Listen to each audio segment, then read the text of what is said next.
Bismillahirrahmanirrahim. Assalamualaikum warahmatullahi wabarakatuh.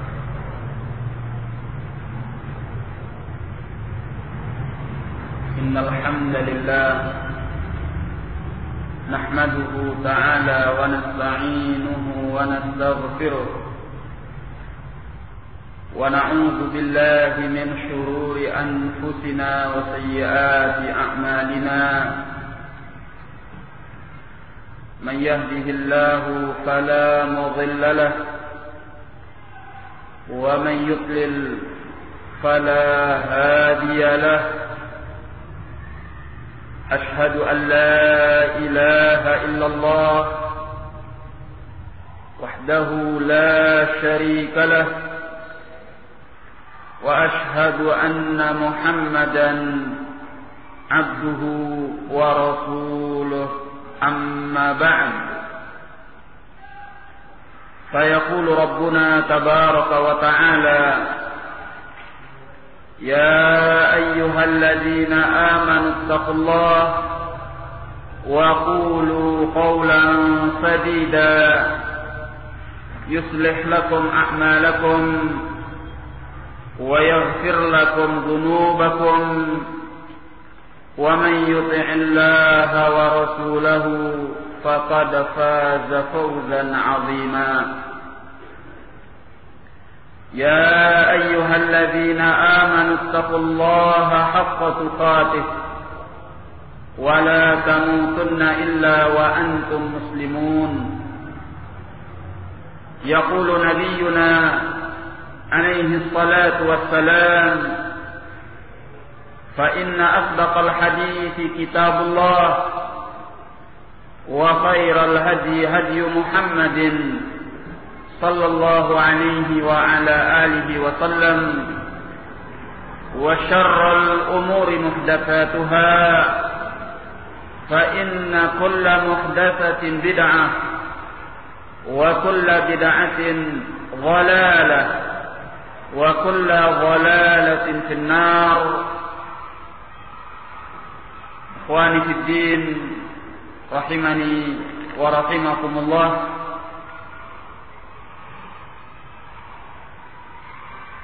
Pada kesempatan sore hari ini kita akan kembali melanjutkan pelajaran syarah kitab Tauhid, yang mana kita masih dalam bab ad-du'a ila syahadati an la ilaha illallah. Bab seruan ajakan dakwah kepada la ilaha illallah.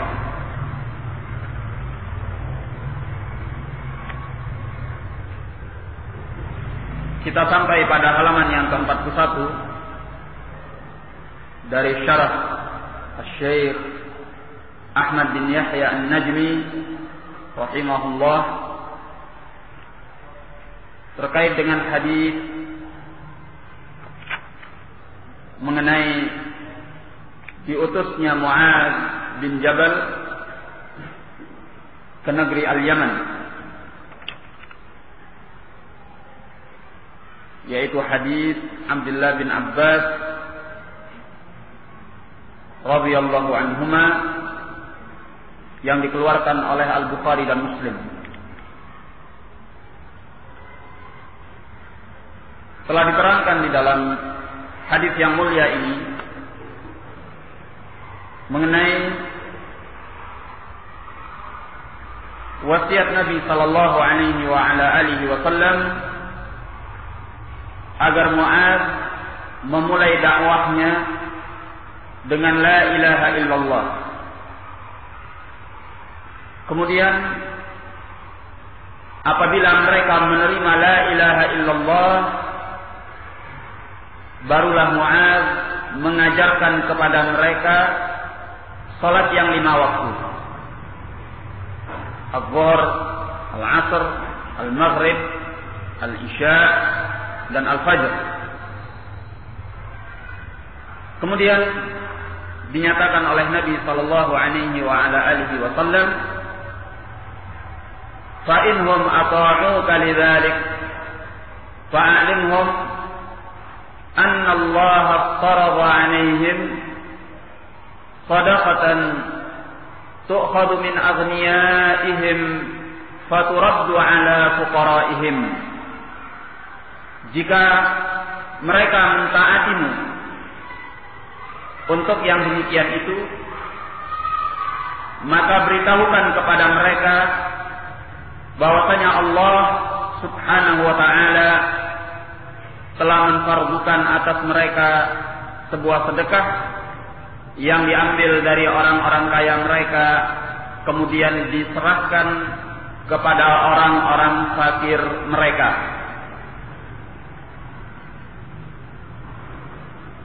Sekarang kita akan membaca syarah dari Syekh Ahmad bin Yahya An-Najmi rahimahullah mengenai pernyataan ini. Qala rahimahullah, thumma qala fa inhum ata'uka lidzalik aw ata'uka lidzalik fa'alimhum anna Allah farada 'alaihim shadaqatan tu'khadhu min aghniyaihim faturaddu 'ala fuqara'ihim. Kemudian beliau bersabda, jika mereka mentaatimu untuk yang demikian itu, atau dalam riwayat lain, mereka mentaatimu terhadap yang demikian itu, maka beritahukan kepada mereka bahwasanya Allah Ta'ala menfardukan atas mereka, mewajibkan atas mereka sebuah sedekah yang diambil dari orang-orang kaya mereka, kemudian diserahkan kepada orang-orang fakir mereka. Qala hadhihi haqqullahi fil mal.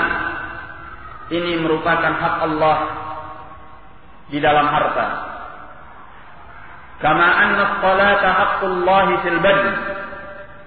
Sebagaimana salat itu adalah hak Allah pada badan manusia. Wa qad akhbarahum, beliau telah memberitahu kepada mereka, anna hadhihi tu'khadhu min aghniyaihim wa turaddu 'ala fuqara'ihim, bahwasanya sedekah ini diambil dari orang-orang kaya mereka, kemudian diserahkan kepada orang-orang fakir mereka. Fanaquha ya'udu ilaihim, maka kemanfaatannya kembali kepada mereka. Maksudnya ikhwanihim alladzina yu'ayishunahum, maksudnya kepada saudara-saudara mereka yang mereka hidup bersamanya. Wa dzalika haqqun ja'alahu Allah fi amwalil aghniya, itu merupakan hak yang Allah telah letakkan pada harta-harta orang-orang yang kaya. Liwasa bihil fuqara, untuk dihibur dengannya orang-orang yang fakir. Wa fi dzalika minan naf'i ma fi, dan hal itu mengandung kemanfaatan yang terletak di dalamnya. Li'annahu sababun fi ridallahi azza wa jalla, karena hal itu adalah sebab di dalam mencapai ridha Allah azza wa jalla. Wa thaniyan, yang kedua, daf'un li syarri haula'il fuqara, sebagai sikap preventif, antisipasi untuk menghindarkan bahaya kejelekan dari orang-orang fakir itu, hatta la yattahimul aghniya bil istihsar, sehingga mereka tidak menuduh orang-orang kaya hanya mau mementingkan diri sendiri. Wa sababun fi barakatillahi azza wa jalla lahum, dan juga merupakan sebab di dalam keberkatan Allah azza wa jalla untuk mereka. Fi tilkal amwal allati abqauha pada harta-harta yang masih mereka sisakan. Kama qala azza wa jal, sebagaimana Allah azza wa jal berfirman, wa ma anfaqtum min syai'in fa huwa yukhlifuh. Sesuatu yang kalian infakkan, maka Allah yang akan menggantinya. Wa huwa khairur raziqin, dan Allah itu adalah sebaik-baik pemberi rezeki. Surah Saba ayat yang ke-39. Jadi diterangkan oleh beliau bahwa Nabi sallallahu alaihi wasallam menjelaskan kewajiban zakat setelah kewajiban salat, dikarenakan kewajiban zakat itu adalah hakul amwal, hak Allah yang ada pada harta. Sebagaimana sebelumnya as-salah hakul abdan, hak Allah yang ada pada badan-badan manusia. Sehingga kalau kita membuka Al-Quran, seringkali Allah menggandengkan dua hal ini. Aqimus shalah wa atuz zakat. Ya. Tegakkan salat, bayarkan zakat. Karena dengan kita menegakkan salat dan membayarkan zakat, pertama kita menunaikan hak Allah yang ada pada badan kita.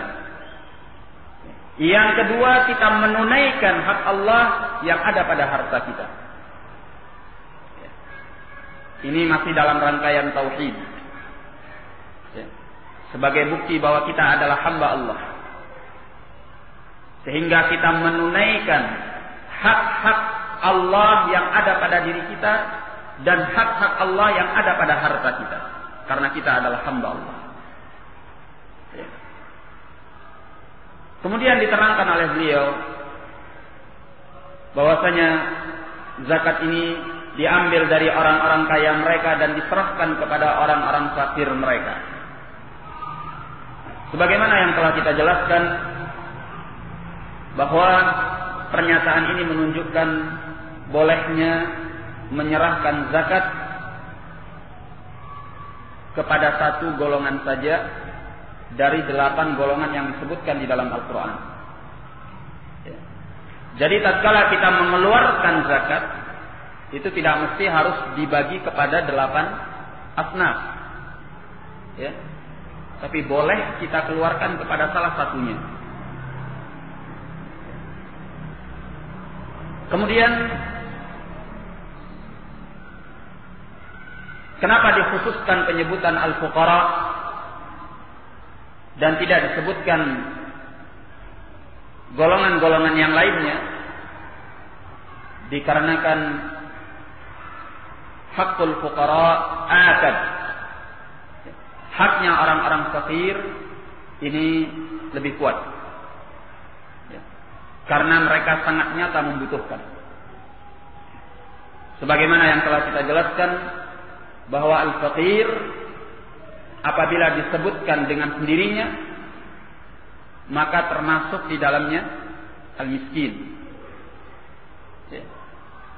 Jadi kalau dinyatakan al-fuqara, maka terkandung juga di dalamnya al-masakin, orang-orang yang miskin. Demikian pula sebaliknya, kalau disebutkan al-masakin tanpa disebutkan al-fuqara, berarti pernyataan al-masakin mengandung al-fuqara di dalamnya. Nah, kalau disebutkan al-fuqara wal masakin, maka al-fakir punya makna tersendiri, al-miskin punya makna tersendiri. Al-fakir adalah orang yang hanya bisa memenuhi kurang dari setengah kebutuhannya. Berarti kurang daripada 50% dari kebutuhannya. Maka orang yang seperti ini disebut dengan al-fakir. Sedangkan al-miskin adalah orang yang bisa memenuhi lebih dari setengah kebutuhannya, tapi dia tidak bisa mencukupi kebutuhannya secara penuh. 50% ke atas. Tapi tidak sampai 100%. Maka ini disebut dengan al-miskin. Ini yang diterangkan oleh para ulama al-Hanabilah wa Syafi'iyah mengenai perbedaan antara al-faqir dengan al-miskin. Adapun kalau seorang bisa memenuhi 100% dari kebutuhannya, maka dia al-ghani. Jamaknya al-aghniya, yaitu orang-orang yang kaya. Kalau seorang sudah bisa memenuhi kebutuhannya 100%, maka dia tidak berhak untuk menerima zakat. Ya. Tidak berhak untuk menerima zakat. Baik. Jadi beliau menyatakan, tu'khadhu min aghniyaihim faturaddu ala fuqaraihim. Diambil dari orang-orang kaya mereka, lantas diserahkan kepada orang-orang fakir mereka. Kemudian Asy-Syaikh rahimahullah menyebutkan bahwa kemanfaatan az-zakah itu akan kembali kepada saudara-saudara mereka yang hidup bersama mereka, yaitu saudara-saudara mereka yang fakir, yang miskin. Ya. Ini adalah ajaran Islam yang merupakan rahmatan lil alamin, merupakan kasih sayang kepada segenap alam, di mana Islam itu mengajarkan kita untuk berbagi kepada sesama. Tidak hanya mementingkan diri sendiri, tetapi ada kepedulian, ada toleransi, ada saling memberi kepada sesama, sehingga kehidupan di antara kaum muslimin akan menjadi stabil dan akan timbul al-mahabbah wal mawaddah, rasa cinta dan kasih sayang di antara mereka. Karena kehidupan yang timpang, kehidupan yang berat sebelah, yang tidak disertai dengan kepedulian kepada sesama, tidak disertai dengan perhatian kepada sesama, tidak disertai dengan curahan kasih sayang kepada sesama, ini akan menimbulkan masalah besar dalam sebuah masyarakat. Ya. Maka tentunya akan menimbulkan berbagai problem, berbagai masalah. Yang kuat akan selalu memakan yang lemah.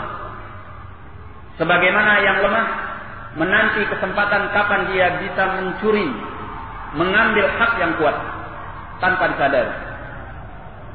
Maka Islam mengajarkan adanya az-zakah. Ya. Sehingga dengan zakat ini kehidupan kaum muslimin akan menjadi stabil dan seimbang. Ya. Karena adanya kepedulian, adanya saling memberi, adanya perhatian, adanya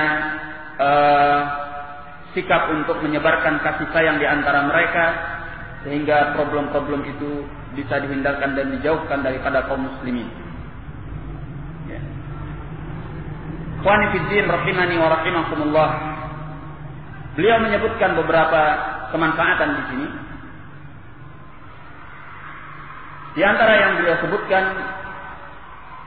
bahwa zakat itu berfungsi di antaranya sebagai al-muwasat lil fuqara. Al-muwasat lil fuqara, bentuk kepedulian kita kepada orang-orang yang fakir. Ya. Ini di antara kemanfaatannya. Kemudian disebutkan pula oleh beliau bahwa zakat itu adalah sebab mencapai ridha Allah. Sebab untuk mencapai ridha Allah.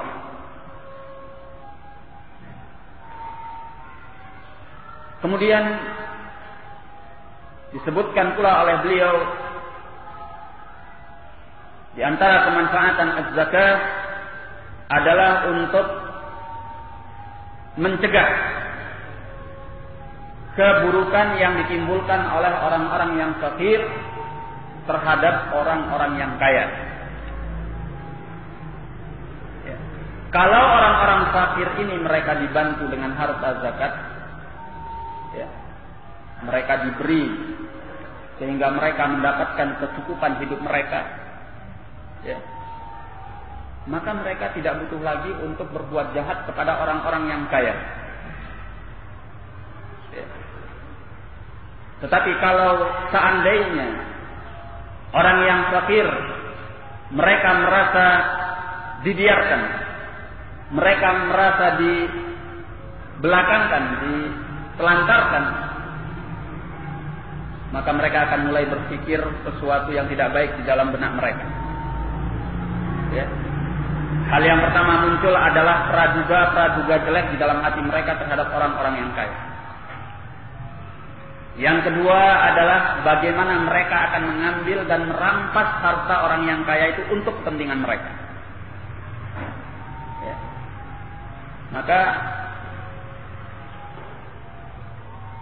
kalau dibiarkan al-fuqara dalam keadaan mereka yang seperti itu tanpa kepedulian dari orang-orang yang kaya, ini akan menimbulkan data statistik kriminalitas yang tinggi.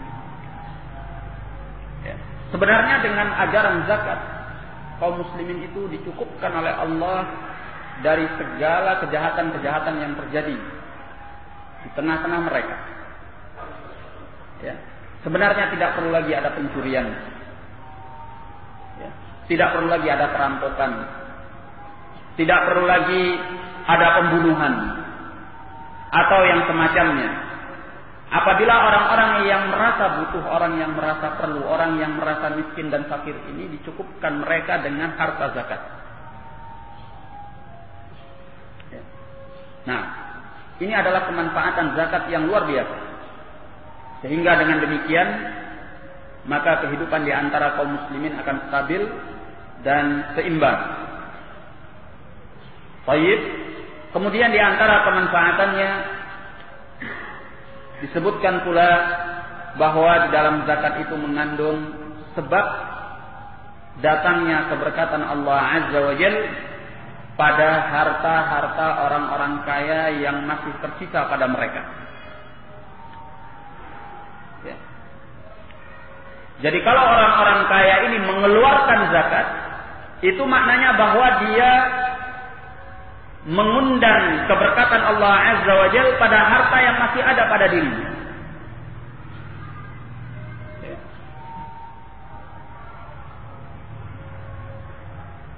Jadi zakat ini bukan saja kemanfaatannya bagi al-fuqara, tetapi juga kepada al-aghniya. Ya. Orang-orang fakir mendapatkan kemanfaatannya dengan kebutuhan mereka tercukupkan. Demikian pula orang-orang kaya ini hartanya diberkati oleh Allah.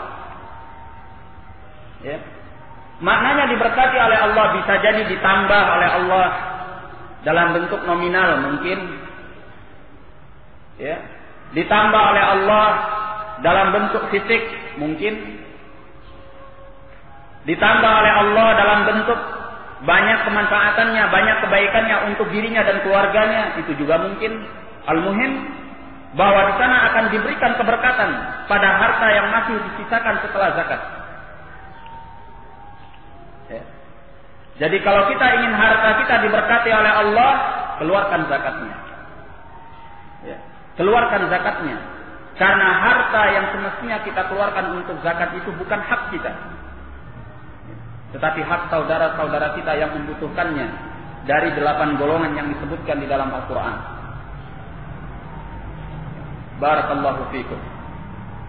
Ini adalah ajaran Islam yang sangat mulia, di mana apabila kaum muslimin ya, menunaikan ajaran zakat dengan sebaik-baiknya, mulai dari sisi bagaimana pengambilannya dilakukan dengan sebaik-baiknya sebagaimana tuntunan Al-Quran dan As-Sunnah, ya. Kemudian dilakukan pula penyerahannya dengan sebaik-baiknya sesuai dengan tuntunan Al-Quran dan As-Sunnah, maka insya Allah dengan zakat ini saja sudah sangat membantu ekonomi kehidupan kaum muslimin. Ya. Barakallahu fikum. Dan mereka akan terlepas dari berbagai macam problem kehidupan di antara mereka. Karena masalah perut ini berat. Kan gitu. Ya. Kalau sudah urusannya perut, wah, repot sudah. Sehingga harus ada suatu solusi yang bisa menyelesaikan masalah antara orang yang cukup dengan orang yang kekurangan. Sehingga tidak menimbulkan problem. Inilah yang kemudian Islam memberikan solusinya. Apa itu? Zakat. Tu'khadhu min aghniyaihim wa turaddu 'ala fuqara'ihim. Diambil dari orang-orang kaya mereka kemudian diserahkan kepada orang-orang fakir mereka. Sehingga selesai urusannya. Ya. Sebab perut ini bisa mengalahkan segalanya. Kalau sudah perut itu kosong, sudah. Di dalamnya akan menimbulkan berbagai masalah. Ya. Membuat manusia gelap mata. Ya. Sehingga melakukan apapun yang akan dia lakukan. Barakallahu fikum. Dan bagi orang-orang yang kaya, ingatlah bahwa harta yang dikeluarkan itu tidak akan sia-sia. Ya. Pertama, bahwa harta yang engkau keluarkan, engkau perlu ketahui itu bukan hakmu. Sehingga kalau engkau tidak mengeluarkannya dan engkau memakannya, engkau memanfaatkannya untuk dirimu sendiri, itu ibaratnya engkau memasukkan api neraka ke dalam perutmu dan perut keluargamu. Ya. Justru dengan demikian engkau tidak diberkati oleh Allah. Ya. Tidak pada harta zakat yang engkau makan yang semestinya engkau keluarkan, dan tidak pula pada harta yang tersisa lainnya. Ya. Kemudian yang kedua, ingatlah wahai al-aghniya, wahai orang-orang yang kaya, bahwasanya tatkala engkau mengeluarkan zakat itu artinya engkau telah berbisnis yang baik untuk mengembangkan hartamu dengan baik, yaitu keuntungan barokah dari Allah Tabaraka wa Ta'ala. Ya. Engkau telah membuat hartamu harta yang mubarak, harta yang diberkati oleh Allah. Sehingga orang yang mengeluarkan zakat jangan pernah takut kalau dia akan jatuh miskin. Ya. Belum ada dalam sejarah, ya, mulai dari awal disyariatkannya zakat, dan insya Allah sampai hari kiamat nanti, orang yang jatuh miskin terlantar karena dia mengeluarkan zakat. Ya. Sebab Allah telah menjamin di dalam Al-Quran, wa ma anfaqtum min syai'in fa huwa yukhlifuh. Kalau kalian menginfakkan sesuatu, maka Allah yang akan menggantinya. Wa huwa khairur raziqin, dan Allah itu adalah sebaik-baik pemberi rezeki. Allah akan menggantinya. Di dalam hadis di mana Nabi sallallahu alaihi wasallam mengkabarkan kepada kita bahwa pada setiap hari itu turun 2 orang malaikat. Ya. Yang satu orang mendoakan kepada orang yang tidak mau mengeluarkan sedekah. Ya. Dan yang satu mendoakan bagi orang yang mau mengeluarkan sedekah. Yang mau mengeluarkan sedekah dinyatakan Allahumma a'ti munfiqan khalafa. Ya Allah, berilah kepada orang yang mau mengeluarkan infak untuk dia diberi gantinya. Sedangkan bagi orang yang tidak mau mengeluarkan sedekah dinyatakan Allahumma a'ti mumsikan salafa. Ya Allah, berilah orang-orang yang tidak mau mengeluarkan sedekah kebinasaan pada hartanya. Coba bayangkan, bagaimana malaikat secara khusus diturunkan oleh Allah ke muka bumi ini untuk memperhatikan orang-orang yang punya harta. Apakah dia mau mengeluarkan infaknya, mau mengeluarkan sedekahnya atau tidak? Tatkala dia tidak mau mengeluarkan sedekahnya, Allahumma a'ti mumsikan salafa. Ya Allah, berilah kepada orang yang menahan hartanya itu agar hartanya dibinasakan. Ya. Dan dibinasakan di sini bisa artinya bahwa harta itu tidak diberkati oleh Allah, sehingga walaupun dia banyak, tidak ada kebaikannya, tidak bermanfaat untuknya. Oleh karena itulah kita melihat orang-orang yang banyak hartanya, tapi harta itu tidak membawa kepada kebaikan. Kenapa harta itu tidak membuatnya semakin baik? Dia tidak bisa berbuat semakin baik. Dikarenakan dia kena doanya malaikat. Bisa jadi demikian. Ya. Kena pernyataan yang dinyatakan oleh malaikat, Allahumma a'ti mumsikan salafa. Ya Allah, berilah kepada orang yang tidak mau bersedekah, tidak mau mengeluarkan infak, agar hartanya itu dibinasakan.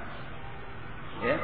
Bisa pula bahwa harta itu dibinasakan oleh Allah dalam bentuk fisik. Ya. Sehingga harta itu bukannya semakin bertambah, tetapi semakin berkurang. Ya.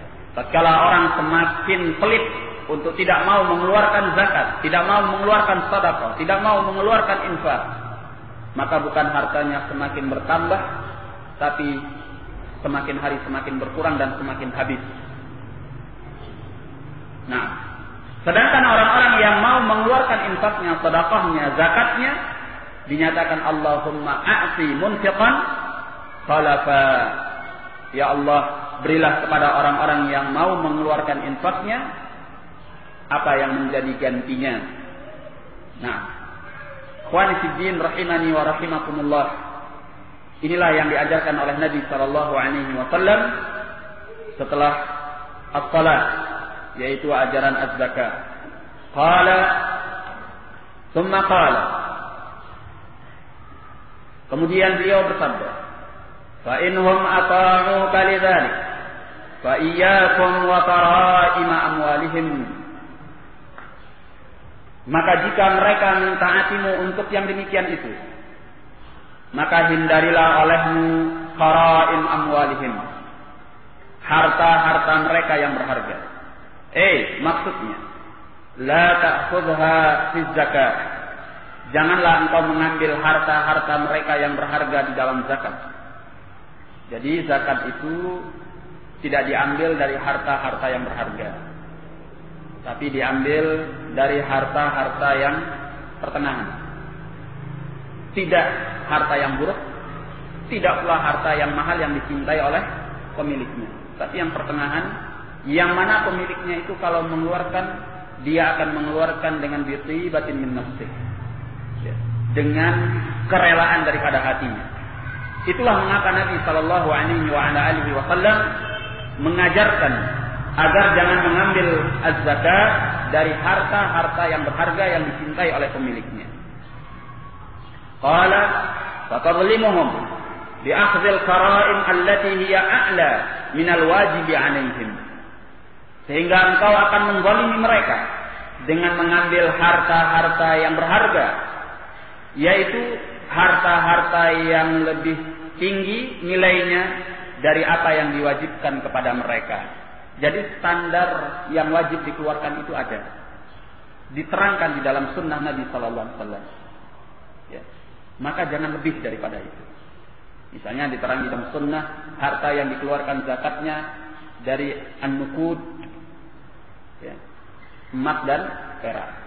Kalau orangnya punya berlian, punya mutiara, punya permata yang sangat mahal, jangan kau ambil itu. Ya. Ambil saja dari emas dan peraknya, karena itu yang diwajibkan. Baik. Nah, ini diantara contoh sehingga kita tidak menzalimi orang-orang kaya tersebut. Ya. Maka mereka akan mengeluarkan harta itu dengan kerelaan dari hati mereka.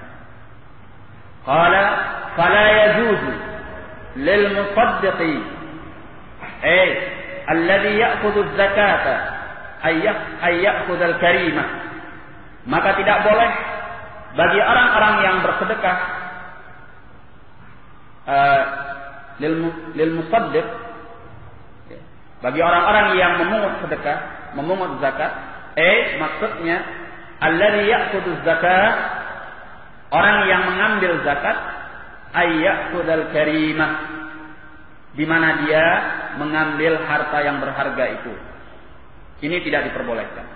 Wala yajuzu lil mu'ti ayyabdula al-la'imah, dan tidak boleh pula bagi orang yang mau memberi harta zakat dia memberi yang jelek, yang rendah, ya, yang dia sudah tidak suka. Ya. Maka ada standarisasi dalam pengambilan zakat. Tidak boleh yang laim, yang jelek, yang rendah. Tidak pula yang karim, yang berharga, yang mahal, di atas kewajibannya. Baik. Bal yajibu alaihima ayyakhudha minal waqf. Bahkan yang wajib atas keduanya adalah ayyakunal akhdhu minal waqf, bahwasanya pengambilan itu dari yang pertengahan. Ma bainal karimah wal laimah, yaitu yang ada di antara harta yang paling berharga dan harta yang paling rendah. Nah, maka diambil di tengah-tengah. Illa fi halati ayyabdul al-mu'ti al-karimah taw'an min nafsih. Kecuali dalam kondisi di mana orang yang memberi itu memberi hartanya yang paling berharga taw'an min nafsih, karena kerelaan dari dirinya. Ya. Misalnya dia punya onta, ya, atau dia punya sapi, atau dia punya kambing. Ya. Di antara onta, sapi atau kambing itu yang semestinya dia keluarkan zakatnya karena sudah mencapai nisab dan hala alaihul haul dan sampai putaran 1 tahun. Ya. Tentunya ada onta-onta yang sangat mahal, yang bagus. Demikian pula dengan sapi, demikian pula dengan kambing. Ada pula yang memang nilainya rendah, di bawah. Ya, ada pula yang pertengahan. Nah, ambil yang pertengahan. Ya. Bagi orang yang mengambil zakat tidak boleh memilih onta-onta yang bagus-bagus, yang mahal-mahal, yang sangat berharga, yang bernilai. Ya. Demikian pula dengan sapi, demikian pula dengan kambing. Ya. Sebagaimana orang yang akan mengeluarkan zakat, jangan dia mengeluarkan, dia pilih yang sudah jelek-jelek, yang sudah dia tidak suka dengan hewannya itu. Kemudian dia keluarkan, juga tidak boleh. Lalu bagaimana? Ambil yang pertengahan. Ya. Kemudian kecuali kalau orang yang mengeluarkan zakat ini dengan kerelaan dari hatinya, dia ingin keluarkan yang paling berharga, yang paling mahal.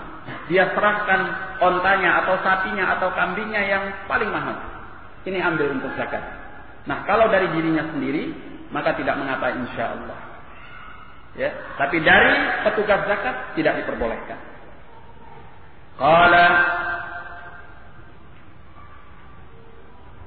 illa fi halati ayyabdhul al-mu'ti al-karimata taw'an min nafsihi, kecuali dalam kondisi di mana orang yang memberi zakat mengeluarkan yang paling berharga karena kerelaan daripada dirinya.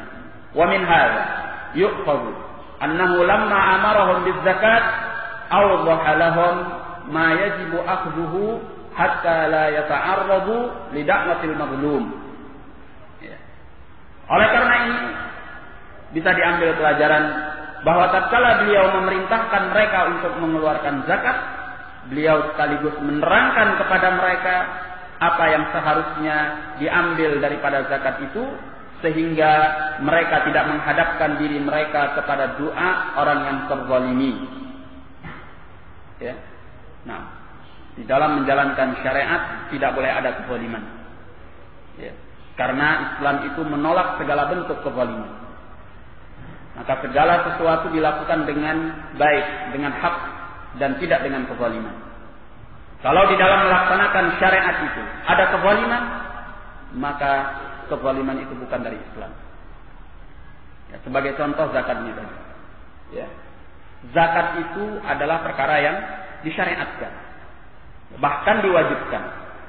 Dan petugas zakat boleh mengambil harta zakat secara paksa kalau orang yang punya harta tidak mau mengeluarkannya. Ya. petugas zakat yang memang ditugaskan oleh penguasa pemerintah muslimin. Boleh diambil secara paksa. Ya. Tapi ingat bahwa di dalam pelaksanaan syariat ini tidak ada kezaliman. Bagaimana tidak ada kezaliman? Jangan mengambil harta-harta yang mahal itu tadi. Ya. Nah, maka demikian pula berlaku pada semua syariat yang lainnya. Ketika dilaksanakan maka tidak boleh ada kezaliman di dalamnya. Karena kezaliman itu zulumat yaumil qiyamah, adalah kegelapan di hari kiamat nanti. Sebagai contoh, ya, dalam syariat yang lainnya seperti al-amru bil ma'ruf wan nahyu 'anil munkar. Ini syariat yang mulia. Syariat yang menimbulkan banyak kebaikan di tengah-tengah kaum muslimin. Ya, memerintahkan kepada yang ma'ruf dan melarang daripada yang munkar. Tapi kalau sudah disertai dengan kezaliman, ini tidak boleh. Marjud. Ya, Islam itu tidak menerima kezaliman. Maka al-amru bil ma'ruf wan nahyu 'anil munkar tidak boleh menzalimi orang lain. Tidak boleh semena-mena kepada orang lain, walaupun dia adalah pelaku kriminalitas. Kepada pemabukkah itu, ya, atau kepada pencurikah, atau kepada perampokah. Ya, tidak boleh dalam penegakan al-amru bil ma'ruf wan nahyu 'anil munkar adanya kezaliman. Ya. Contoh lainnya dari bahagian al-amru bil ma'ruf wan nahyu 'anil munkar. Misalnya dalam bab, ya, bantahan kepada orang-orang yang sesat. Ya. Ar-rudud. Ya. Ini perkara yang disyariatkan. Tetapi tidak boleh ada di dalamnya kezaliman. Karena kezaliman itu adalah kegelapan di hari kiamat nanti. Harus dilakukan dengan hak. Harus dilakukan dengan keadilan. Ya. Jadi jangan sampai penegakan syariat itu disertai dengan apa yang disebut dengan kezaliman. Karena kezaliman itu sesuatu yang tidak diajarkan oleh Islam, walaupun alasannya menegakkan syariat. Ya. Nah, dan ini adalah dalil. Walaupun zakat itu diwajibkan, tapi tidak boleh ada kezaliman. Qala liqaulihi sallallahu alaihi wa ala alihi wa sallam wattaqi da'watal mazlum fa innahu laysa bainaha wa bainallahi hijab. Dan hindarilah doa orang yang terzalimi, karena sungguhnya tidak ada antaranya dan antara Allah hijab, satu penghalang pun. Ya. Kalau dengan alasan zakat kita melakukan kezaliman kepada orang yang semestinya mengeluarkan zakat, lantas dia berdoa kepada Allah, ya, maka doanya itu tidak ada penghalang yang akan mencapai Allah Tabaraka wa Ta'ala. Langsung, ya, langsung didengar oleh Allah Tabaraka wa Ta'ala. Demikianlah semua bentuk kezaliman. Ya, misalnya ada tindakan kriminalitas, ada pencuri, pencopet. Ya, ketangkap, tidak boleh kita main hakim sendiri. Jangan sampai kita menzalimi dia. Haknya apa? Haknya kita serahkan kepada yang berwajib, yang akan menegakkan hukum Allah padanya. Apakah penguasa akan menegakkan hukum Allah kepadanya atau tidak? Bukan urusan kita rakyat. Tugas kita apa? Serahkan kepada yang berhak untuk menegakkan hukum Allah, yaitu penguasa yang berwajib. Tapi kalau kita main hakim sendiri, ini adalah kezaliman, ya, yang tidak diinginkan di dalam Islam, apalagi sampai kemudian menyebabkan dia meninggal. Ya. Ini adalah kezaliman, dan kezaliman itu adalah kegelapan di hari kiamat nanti. Bukan di dunia ini saja merupakan kegelapan, di hari kiamat nanti juga kegelapan. Orang-orang yang terlibat di dalam pemukulan itu, sampai si pencopet atau si pencuri meninggal, dia akan bertanggung jawab di hadapan Allah Subhanahu wa Ta'ala menghilangkan nyawa seorang manusia, apalagi kalau dia muslim. Ya, maka tidak ada kezaliman. Ya. Syariat itu ditegakkan tanpa kezaliman. Ya. Islam itu ditegakkan dengan al-adl wal insaf, keadilan dan keseimbangan, menunaikan hak-hak yang semestinya ditunaikan. Barakallahu fikum. Maka dinyatakan oleh Nabi sallallahu alaihi wasallam, wattaqi da'watal mazlum fa innahu laisa bainaha wa bainallahi hijab. Maka hindari, hati-hatilah engkau dari dakwah orang-orang yang terzalim, karena tidak ada antaranya dan antara Allah satu penghalang pun. Ya, jangan sampai dia berdoa yang tidak baik kepada orang yang menzaliminya. Karena doanya itu akan langsung didengar oleh Allah Subhanahu wa ta'ala. Kita cukupkan dulu sampai di sini. Mudah-mudahan kajian kita diberkati oleh Allah. Saya sudahi. Wallahu a'lam bishawab. Wabillahi taufiq wal hidayah. Assalamualaikum warahmatullahi wabarakatuh.